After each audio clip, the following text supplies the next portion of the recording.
Today's topic is the first in a series we're doing, hosting here at Astral Insights around proactively managing supply chain disruptions with emerging technologies such as data, machine learning, and artificial intelligence. Today, we're focused on order optimization in a manufacturing context.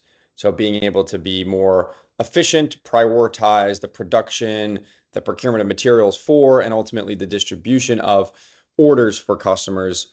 And I'm pleased to announce we have a great guest speaker today, Mike Torch, who spent a tremendous amount of time in supply chain management, crafting strategies on the operations side. So, Mike, if you want to do a quick introduction of yourself. Good morning or afternoon, wherever you're at.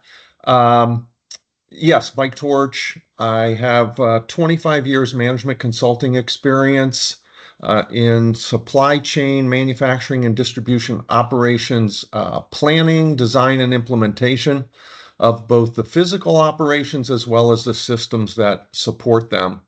Also have 15 years of executive experience as a VP of Ops, supply chain, logistics, and that area. Yes, and we were pleased to welcome Mike onto our board of advisors here at Astral Insights several months ago, and excited to dive into today's topic. And I'm Chris Andrassi, one of the co-founders and the CEO here at Astral Insights. And as I mentioned before, if people are filtering in, there's a built-in Q&A feature. I know people are probably more familiar with Zoom or some other webinar platform, but similar functionality at the top. And we'll have some individuals on our side checking through to see if there are questions, and we can go through some of those throughout. And also we'll have time, as you see, at the end for some open Q&A. So agenda for today, we're going to focus on number one, how is order management traditionally done in an era predating AI, predating some of the optimization tooling and software that's available today? And then, of course, what are some of the limitations or the challenges with that paradigm? Then we'll get into what AI-enabled order optimization actually looks like, what some of the benefits are, and why this is something you might want to explore in your organization. And lastly, we'll get into a small teaser of some practical solutions of what an actual tool or a solution could look like in this world to start getting some of the creative juices flowing. And then lastly, we'll have some time again for that Q&A. And I see a few more people filtering in. So of course, pop any questions, comments in the chat as we go through. And I'll turn it over to Mike Torch here to kick us off with the evolution of ERP and traditional order management. So I wanted to start off with a little history lesson for those that don't necessarily know how this all began. So in the, let's say the 60s and 70s, the topic of MRP was developed. MRP at that time stood for Materials Requirements Planning. And what it was a very simple type of system. In fact, those that didn't have computers available to them, they could run these systems on a deck of file cards if they were very well organized in a spreadsheet. But what it really did was track inventory and production, ins and outs. Maybe had some very simple bills of material, delivery lead times, inventory management as far as you have, could be four-wall inventory. If you have 200 of item A in your building, it could be maybe a little more specific of you have 200 of item A in location in your building.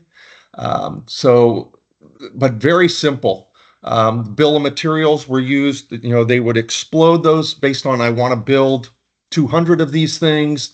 You need 5 of this, 20 of that.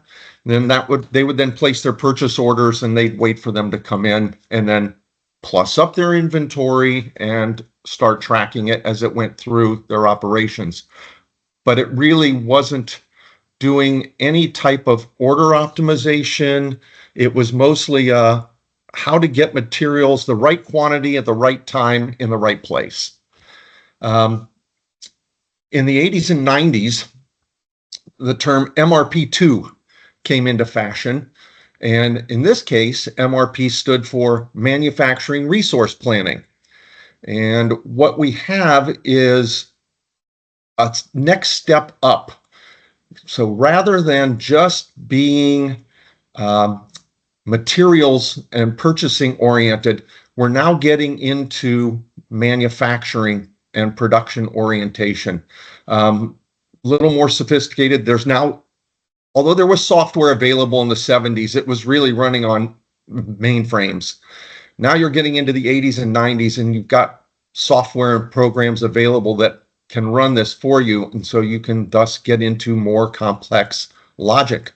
MRP2, it had capacity planning, shop floor control, production scheduling, more of a holistic view of manufacturing operations. It was not getting into business. There were some systems that did accounting, but this was really was manufacturing resource planning. And it got into scheduling and production processes. Capacity planning was what I would describe as buckets. You can make 20 of these in an hour. That's the way it was doing scheduling. Routings for products, it needs to go 20 minutes through this process, an hour through this, etc. And the process times available, and filling up those capacity buckets. We'll talk about some of the negatives as we get further along.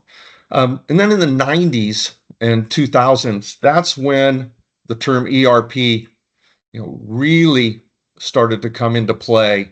And it was enterprise resource planning. And I think, as everybody knows, the expansion from manufacturing planning and scheduling now started to account for accounting, finance, sales, forecasting, well beyond just basic inventory control and manufacturing processes.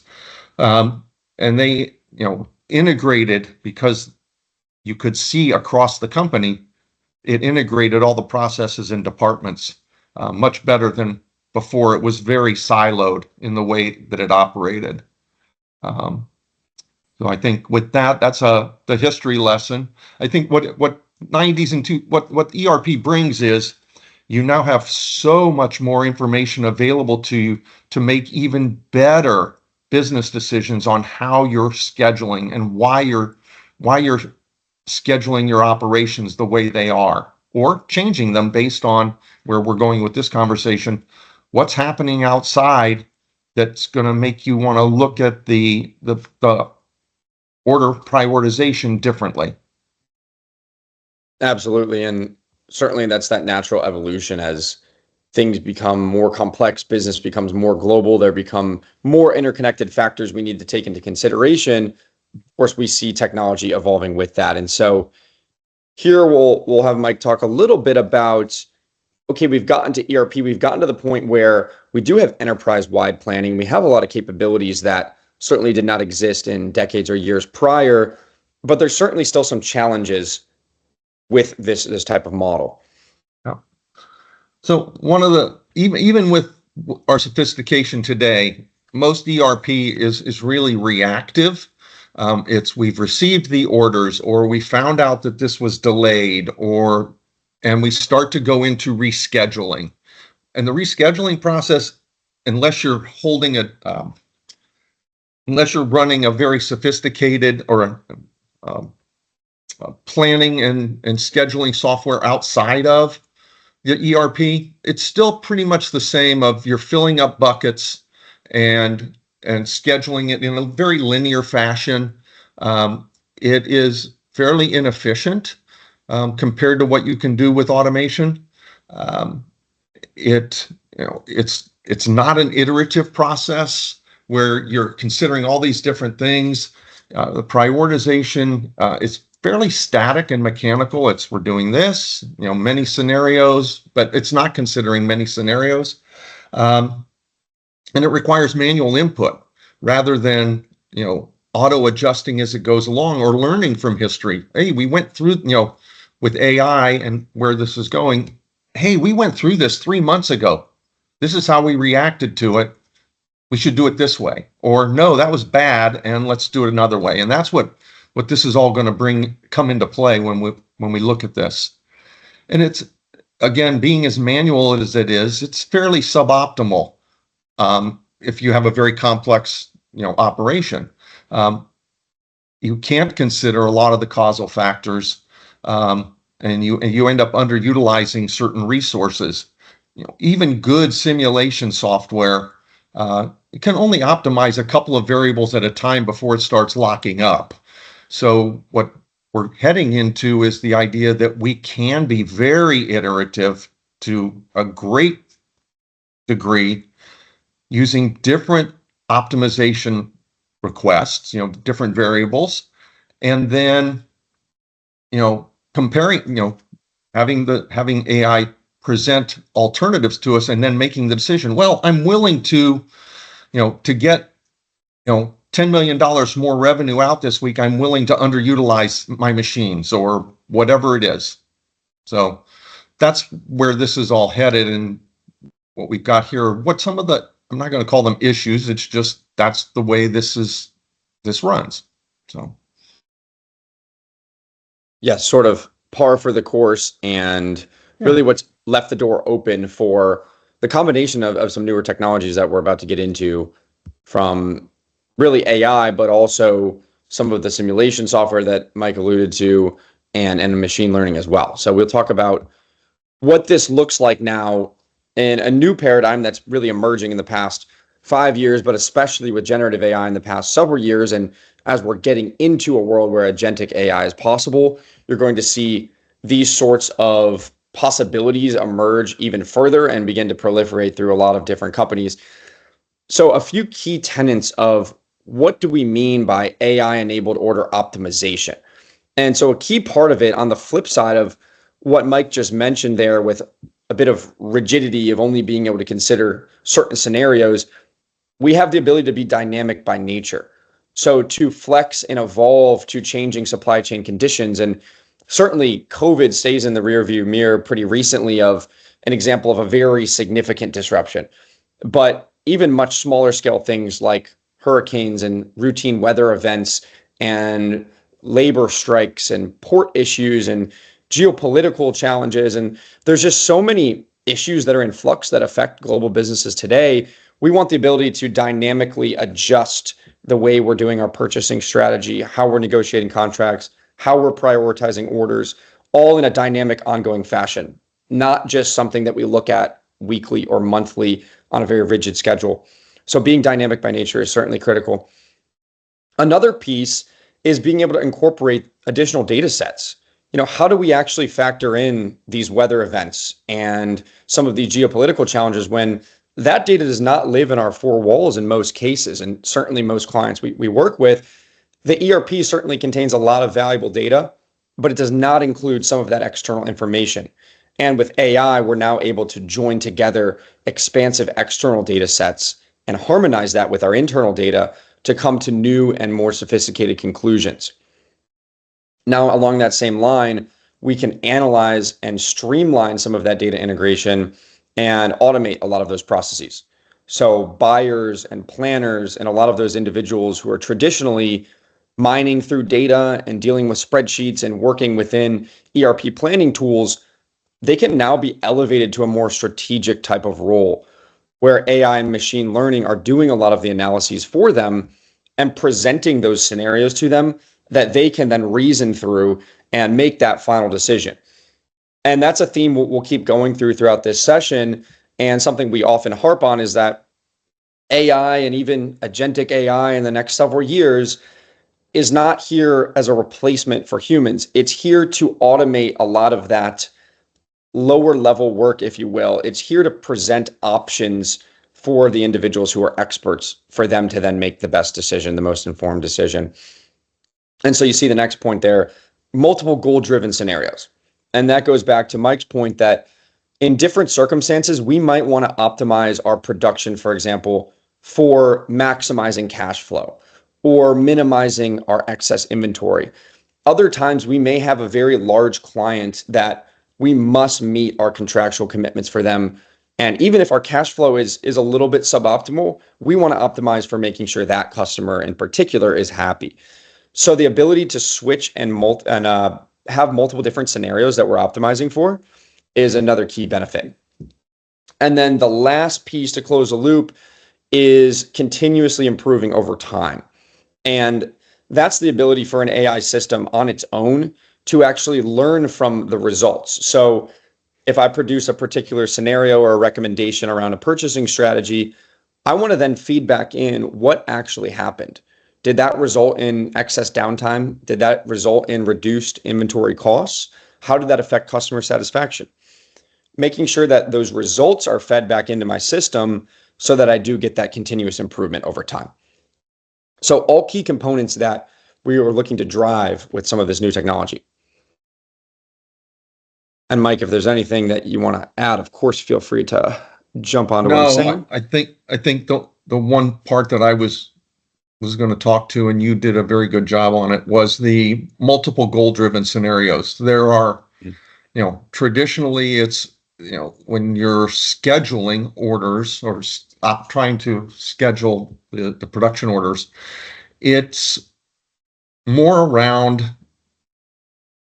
that which is on the floor, your machine capacity, your labor utilization, and not so much into the business side or the external factors that we're going to talk about next. And you brought up some of those as well. Customer satisfaction, to your point, the large scale customer that, you're going to get it out no matter what because he's 80% of your revenue. That happens all the time. That's very, very easy to do manually. What we'll gain with AI is how do we best do that let's say we're not going to produce at the lowest cost. What can we do to try and make that as profitable as possible and still satisfy that customer? So trying to maximize maybe 2 or 3 goals instead of just one that usually is happening when you're manually scheduling. Yeah, very good point. Almost getting a lower level to a lower level of granularity of being able to fine tune some of those decisions, whether it's transferring inventory, et cetera. Yep, exactly. And of course, guys, if you have questions or comments now based on things you're saying, you can put those in the chat. And Mike, yeah, if you want to talk through just here some of the key drivers, because now we're talking about, of course, incorporating all of these various data feeds, all of these different triggers for optimization. Mm-hmm. So now we'll talk through what are those different drivers? What are those inputs for optimization? Yeah. So I don't want to call it a clarification, but it always sounds ominous when we use the term disruptions in supply chain. But in this case, when we're talking about optimizing production, you can also have a disruption that's a positive. And that's why here I've listed them as there are opportunities that will cause you to, whether reactively or proactively, want to run, optimize your schedule. The first one that comes up is what I have in the lower column there to the left, a windfall deal. A supplier comes to you and says, you know what, I'll sell you 1,000 of these for $1 a piece when you're paying $2 a piece for, 500. And you want to know what the impact is to your inventory levels, to your production schedule. Can you use them? When will you use them? What's your cash flow going to look like? And that's where this type of optimization is really going to take advantage of both an opportunity, but also how to optimize yourself out of a disruption as best as possible. The obvious ones in the case of supply chain are shortages and delays, quality issues. Those are what everybody thinks of when they hear the word disruption. But I really like to think of it a little more positively and go, opportunities can also be taken advantage of with this as well. And then to Chris's points, this AI piece will bring into play the external factors for optimization, anticipating what's going to happen or what could happen and how do we get around it. We see a geopolitical event occurring in Africa, and this is what happened 2 years ago when that happened. And how are we going to react to it this time? what do we think, what does it think is going to happen, and how do we minimize our exposure and maximize our business? So really, disruptions and opportunities, as you'll see this here, it's anything that impacts materials, labor, processes, capacity, something that's creating a variation from what we were planning before this point in time. And AI can help us both proactively and reactively. It sees it gets the message from ERP, somebody just reported a shortage. Okay, what are we going to do? And it's going to run this iterative process. How many times? Who knows? Looking for optimizing our production scheduling to meet whatever goals we've set it up to maximize. Absolutely. And I think what's interesting too with some AI systems we're seeing now with the continuous learning is you can almost train them to think almost like a human would think, in the sense of, I'm continuously looking to observe and orient myself to this landscape. And of course, as you see, there's a tremendous number of negative disruptions, but also opportunities that I may want to take action based on. So having an extra set of eyes, having a machine set of eyes that can actually see many trends and patterns that may not be immediately obvious to the human eye, and even if they are, it may be time consuming to find them. Having that support really offers a massive opportunity to understand those various different scenarios, and then have the humans, the experts in the room, make that final call of, okay, what are we going to do in response to that shortage? I've got 3 potential options. I'm going to pick option B. Exactly. And now some critical inputs and outputs. So as we talk about those drivers, we have certain activities, certain behaviors, things that are happening that are inputs to a system. And then we'll talk a little bit about what are those key outputs. So as you see on the left side, these are the types of inputs that we would want AI to go pull the data for, as well as it's coming from the current ERP system. So it's going through scheduling, and it's considering everything in the supply chain, as opposed to when we think about the MRP2 world, it's really just looking at the manufacturing orders and going, how do I schedule these best to maximize whatever I'm looking at? But it can also take into account, well, let's call it the manufacturing strategy. Is it a make to stock company? Is it a make to order? If it's make to stock and I've got capacity, does it make sense to do this, or should you just wait? What strategies could go on there? Make to order, a little more difficult to be proactive about. It's almost as if you're going to have to it's who are you trying to, like with a make to order, is there a customer you're trying to prioritize? Well, then their orders are going to get that prioritization in the scheduling process. But it also is going to all take into account how much inventory you have, what's your cash flow situation going to be.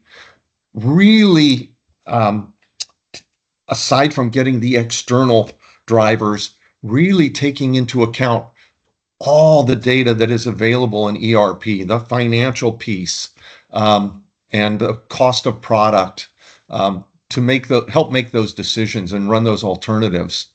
And then on the output side, what we want seamless communication across the company. If you've got to come up with a new purchasing strategy, we want that to be the result of all these runs. Production schedule, how much labor do we need? We can do this. This is a great alternative, but you need to bring on 200 more people. Ridiculous, but it could be there. Shipping and distribution strategy. You're going to ship this on this date. Do you have the capacity in your warehouse to do that? And then optimizing your inventory. And there are many others. These are just examples, but perhaps you have a cash flow limit and you can only invest so much in inventory at one point in time. Then those other strategies, they're not going to work. So just some they're critical, but these are examples. The great thing is with this concept is there is so much data available out there that we can really hone in on for any company, that data which is really required to make the decisions and optimize these production orders at that point in time. And as Chris mentioned, those things can change depending on some of the external factors.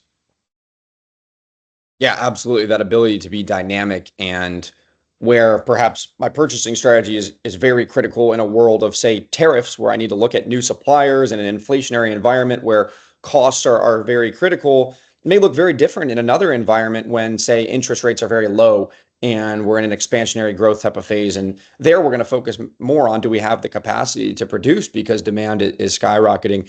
And being able to quickly and nimbly adjust to all of that is a critical opportunity, not just in terms of being more efficient from a bottom line, but in the long term, having a more resilient supply chain is truly a competitive advantage. And so it helps organizations really retain it and grow their market share at a very large scale. So now we'll talk a bit more about practical solutions of how do we make this real? Where do we start? And what could an actual solution look like? What could a screen that I look at actually look like that's going to tell me some of these scenarios? And so at a high level, we like to break things down and simply into sort of a layered diagram, as you see. And so if you look and bring your eyes down to the very bottom, you'll see the core to all of this is source data. And in the era of ML and generative AI, the concept of garbage in, garbage out is certainly as impactful as it ever was. That is certainly not changed.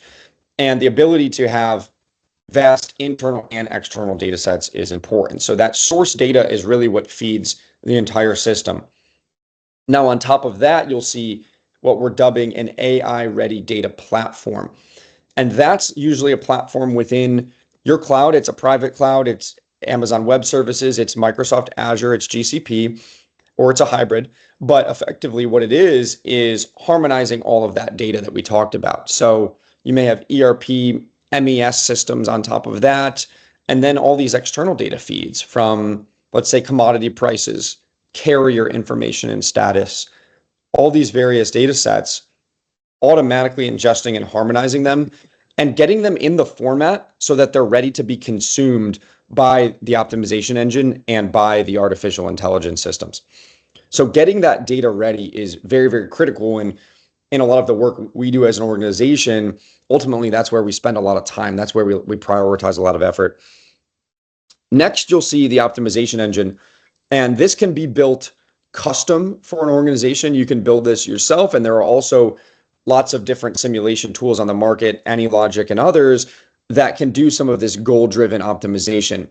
And again, the better your data, the more real time that data is, and the breadth of that data all come into play to being able to feed that optimization engine and allowing it to come up with those goal-driven scenarios and to reprioritize scenarios on a more regular basis, daily, even hourly in some cases. And then lastly, where generative AI represents a really massive opportunity is in those automated insights. Okay, we've got a scenario, we've got an output. How do we communicate that to an end user? And how do we know that everybody's got the same message, that we're not playing telephone, that everybody's on the same page? And another key factor to that is that different individuals prefer to consume information differently. So presenting the same spreadsheet, the same dashboard or report to an audience of 4 different levels of stakeholders or 4 different functional teams, it may be great for one team, but it may miss the mark on another. And that's where AI comes in, is that we can generate down to the personal level the type of output that they want to see. Maybe there's one buyer and another buyer. One's a bit more of an engineer by trade, and they really do want to see those numbers bulleted down to the most granular possible level. Maybe somebody else, the other buyer, just wants to see a visual, or they just want to see what's the outcome. Just tell me what I need to do, and I'll look later.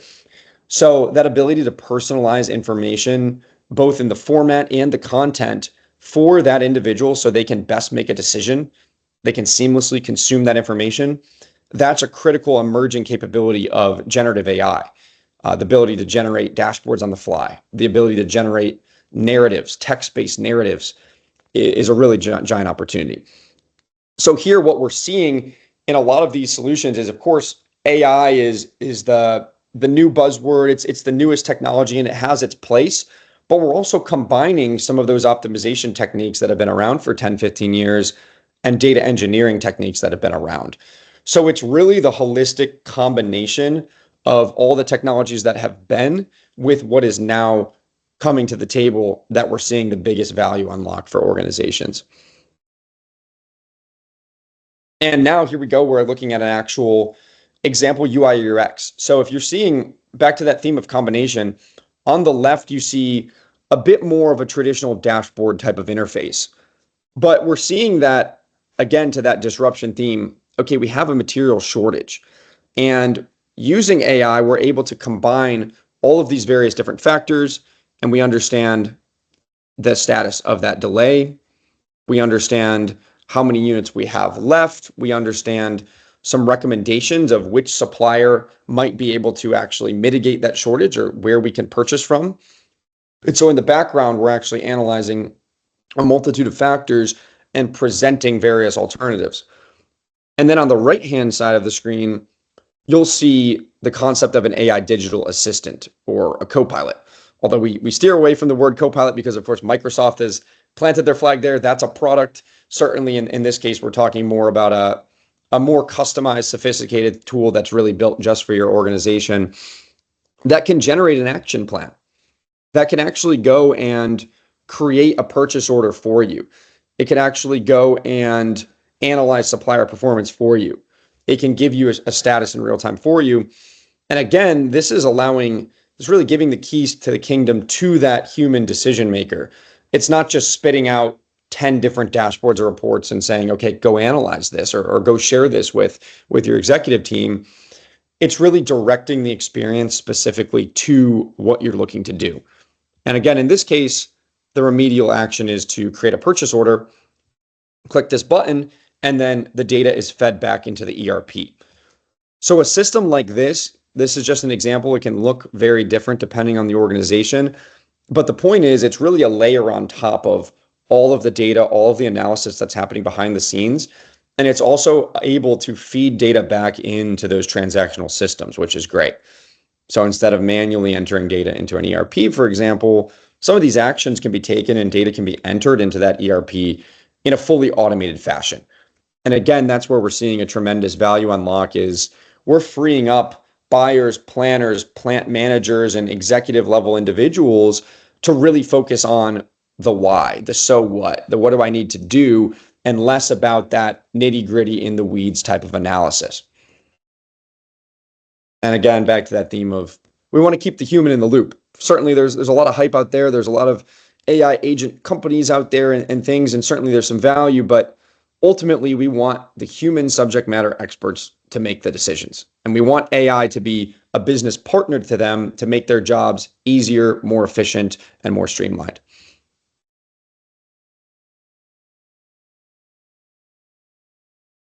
And we won't spend too much time here. I do want to get to some Q&A for the last 15 minutes or so.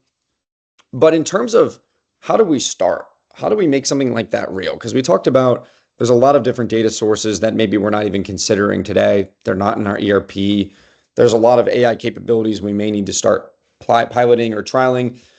So a roadmap or an approach that in general we see be quite effective for starting small, minimizing risk, and not trying to boil the ocean, not trying to just go crazy here, starting with what we call an impact assessment. So sitting together with some key cross-functional stakeholders, maybe your planning teams, your procurement, your inventory management, your production teams, and understanding, really taking inventory of what capabilities do we have today?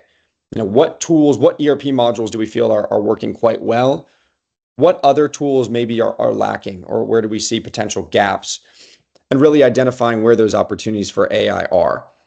Are we facing perpetual issues with stockouts? Is that where we really want to focus? Or are our material costs continuously rising? That's making it really difficult to stay competitive in the market.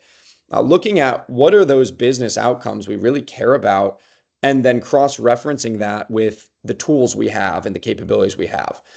That's typically where we would start because we really need a North Star. We need somewhere to start. We don't want to just say, we're going to consider every possible factor from day one.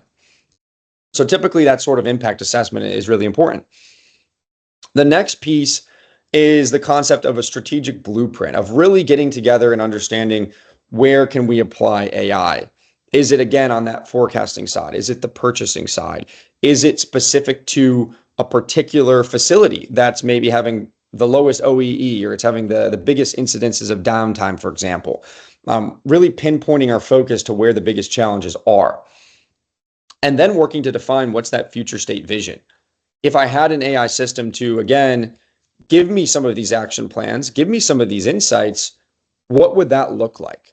And you see the theme here is we're actually starting with people, we're starting with process, and we're starting with business outcome before we even get down to data and technology. And that's a really critical piece because we see a lot of organizations start with data and say, what data do we have? What can we do with the data?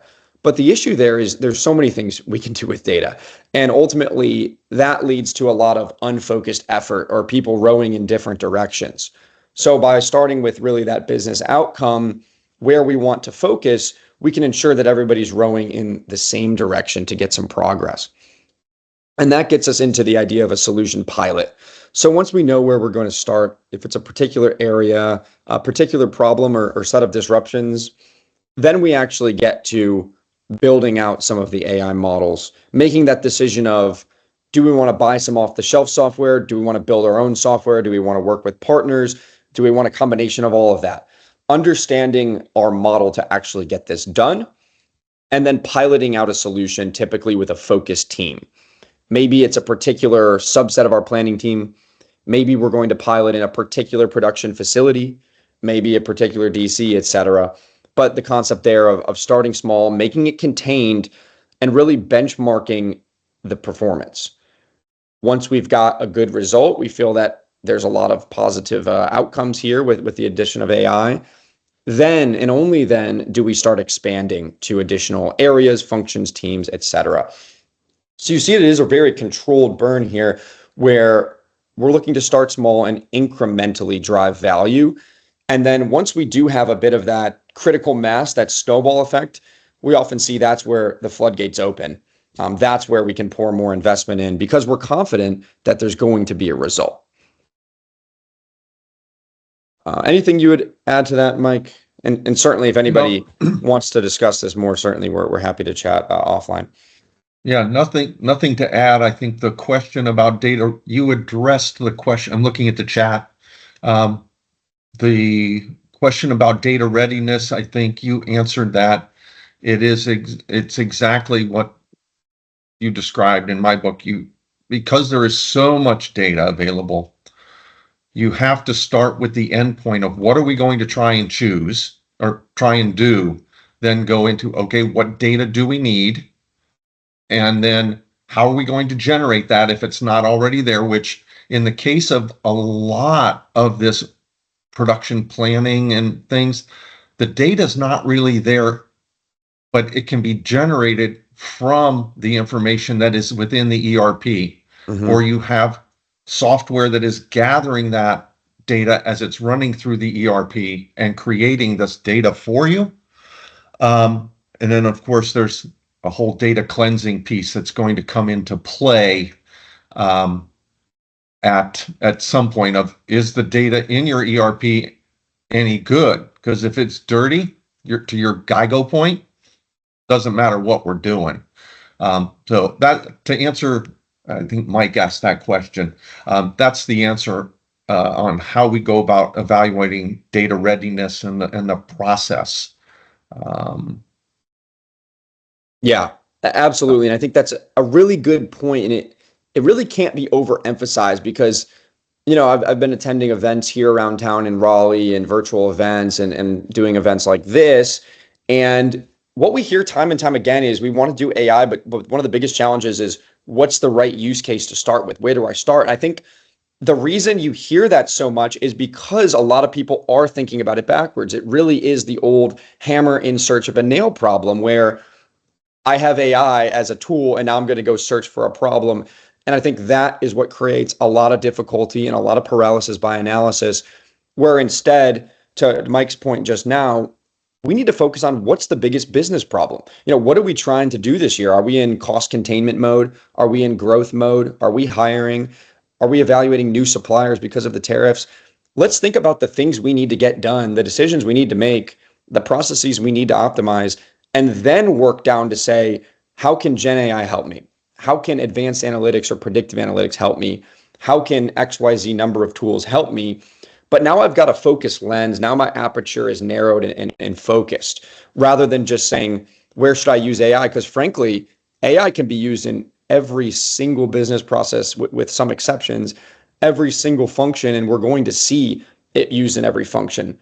So the question is really not, where do I use AI? It's, where should I start using AI?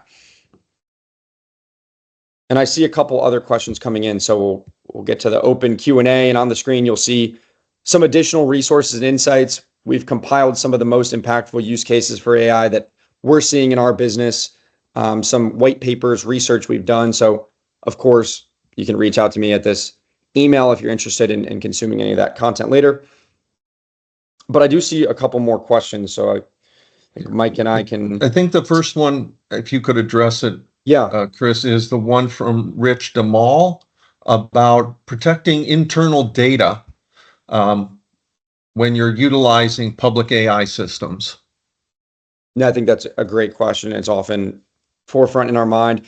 So I'll say from our experience and the work that we do and what we've seen be successful is building these solutions within your existing secured cloud environment. So if that's a Azure cloud, if that's GCP, AWS, ensuring that all of the data that you're bringing in or that you're collecting is staying in that environment.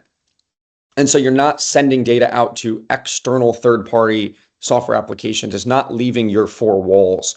That sort of air gap, keeping things within your existing environment, and it certainly can be done on-prem. I'm using cloud as an example because certainly a lot of these tools require the processing power you'll get out of cloud.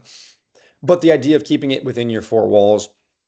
And then the other piece and question we hear a lot is, okay, I've got the data contained, but am I now sending that data to OpenAI or to Anthropic or to one of these model providers? And number one, there's enterprise versions of those models that are secured and do not actually use that data to train a model, and they don't leak the data.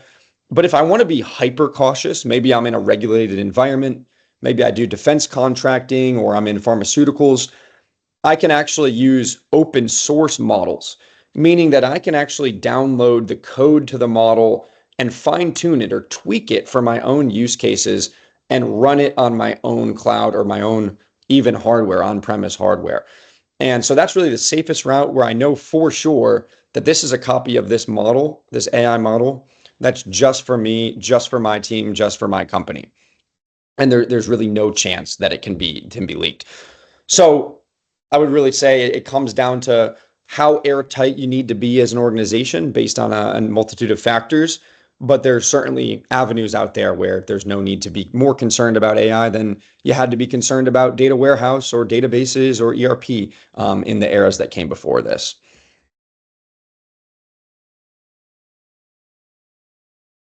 The next question I see is from Al. Is there an integration of some critical data, such as arrival date of supplies or delivery dates of products, into the ERP system? I think I know where you're going on this one, and this is probably one of those topics that it's known even today that there is a potential. You're working with theory. Let's say you have a vendor that's very small and they can't electronically. I think where you're headed is, when I'm getting information from a vendor that says your shipment's going to arrive 3 days from now. If you're getting that message, electronically, this absolutely would be involved in the optimization process. It's the situation where a great majority of the companies, people don't always realize it, but there's a lot of manual input that goes on inside ERP. And even in the future, if you have manual input, the only way you're going to get the data is manual input. So if you have a small vendor that's not giving you updates constantly, then you're working off of, let's just say I placed the PO 2 weeks ago and they said it's going to be here in a week. That's the date in the system until it knows better. I think, does that answer your question, Al? Yeah, I think. Yeah, I'd say another key component to that, because we do see that of some vendors maybe linked into your SAP Arebas of the world or your Dynamics module, and they may be getting that data to you in a pipeline. But to Mike Torch's point, other times I have my buyers emailing those vendors day in, day out. If they don't get the email, they're picking up the phone. I mean, that's still happening on a very common basis today. And that is another opportunity for AI, where I can actually have a system scrape those emails.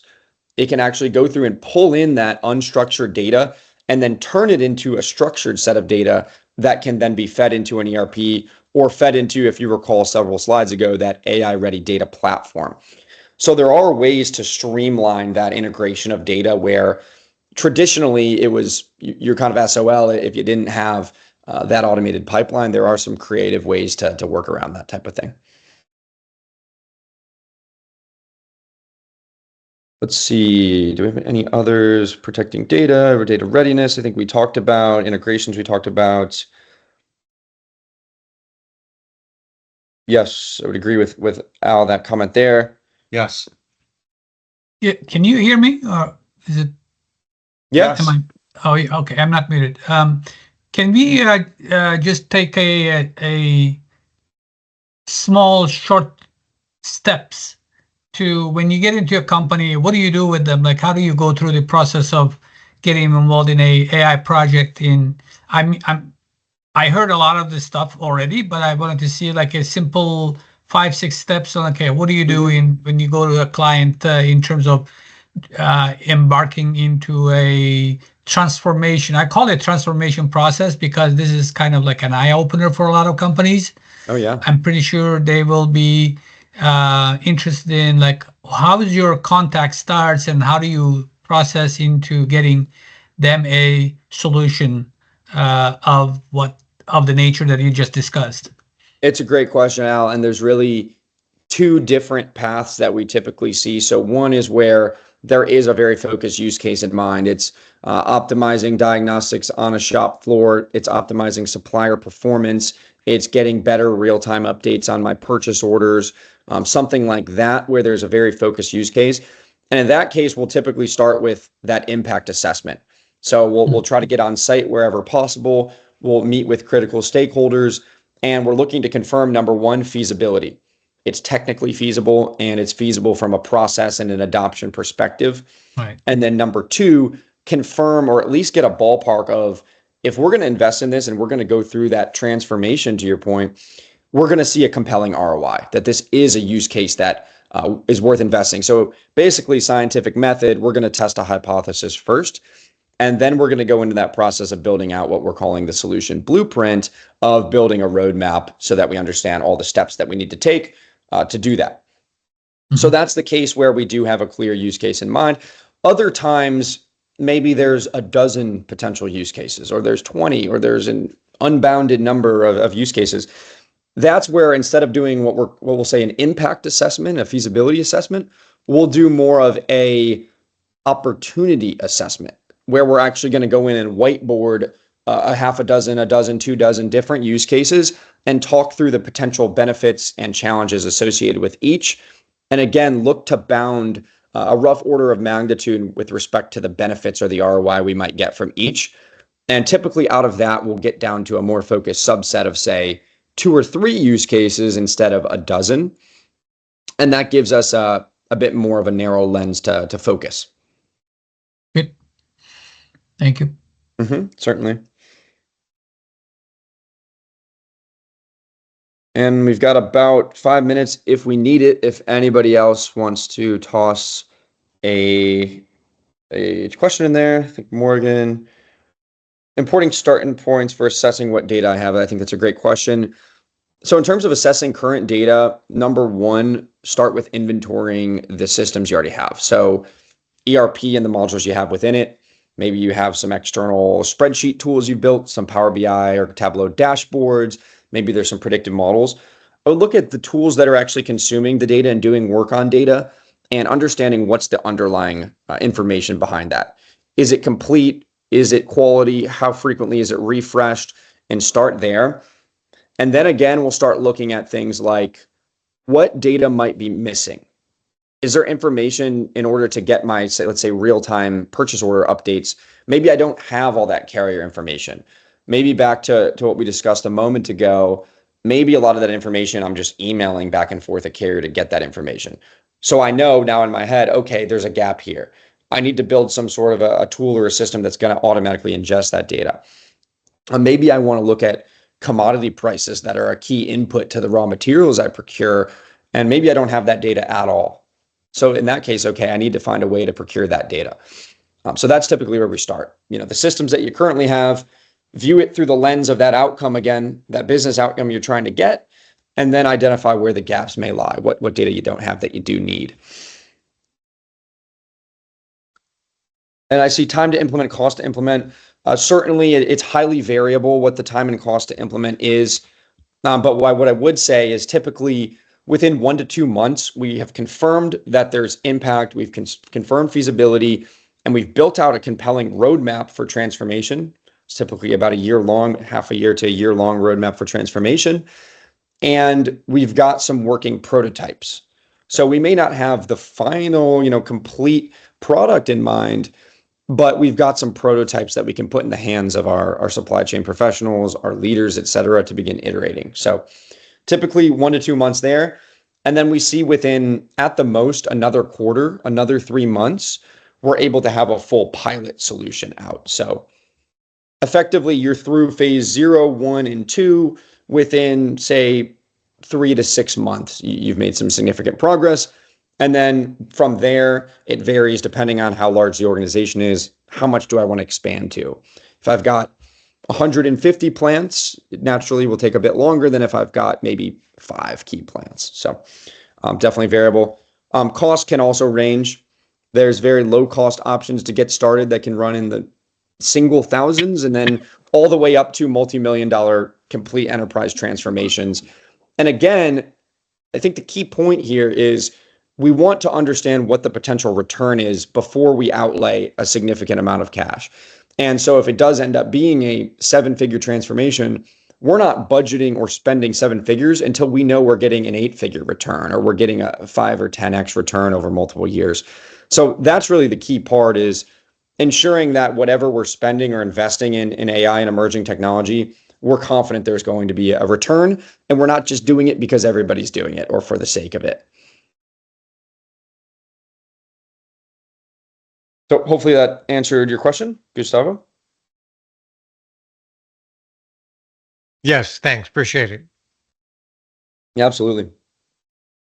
We've got another one from Douglas here. What are the driving cost factors, data warehousing, processing, personnel? Yeah, all of the above, frankly. One of the big cost drivers is going to be the volume and the variety of data. Excuse me, got an Amber Alert here. The volume and variety of data that I have. So in some use cases, I may already have most of the data I need to run some of these optimization scenarios in my own ERP. Great, I've already got it.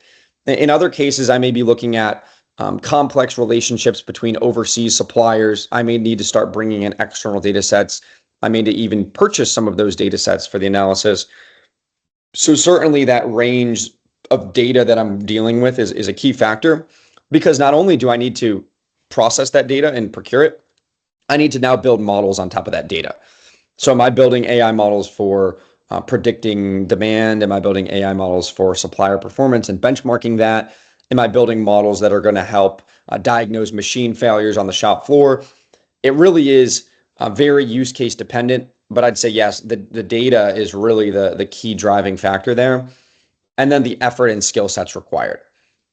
If I'm building simple dashboards, that's of course going to be a little bit lower effort than if I'm building predictive models that are more sophisticated, for example, or if I'm building digital assistants for, say, 1,000 different employees. Naturally, that's going to require a bit more of a sophisticated skill set. And certainly happy to talk more about this offline. I know the answer often is, it depends, but hopefully I'm giving you a decent idea of the different factors that it depends on. No, thank you. That was a great illustration. Yeah, certainly.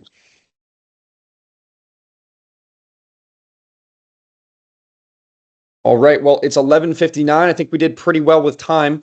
If anybody has, again, further questions, you want to chat about what you're seeing in your company, you want to talk about a specific use case we're seeing, certainly shoot me an email, chris@astralinsights.ai, Chris Andrassi on LinkedIn. I'm very active there. And certainly let me know if you would like to see either a copy of these slides, happy to send them as a PDF. And then we also have these 3 recent pieces of content. We also have new content. And we're also doing an upcoming webinar with the National Association for Supply Chain Management organization that is being recorded next week and will go out. And I believe Al, who's here, is actually a collaborator as part of that project. So we're going to be doing a whole lot of more things like this. So we hope that everybody tunes into that, and really do appreciate everybody taking time with me today. And Mike, again, thank you for joining us today.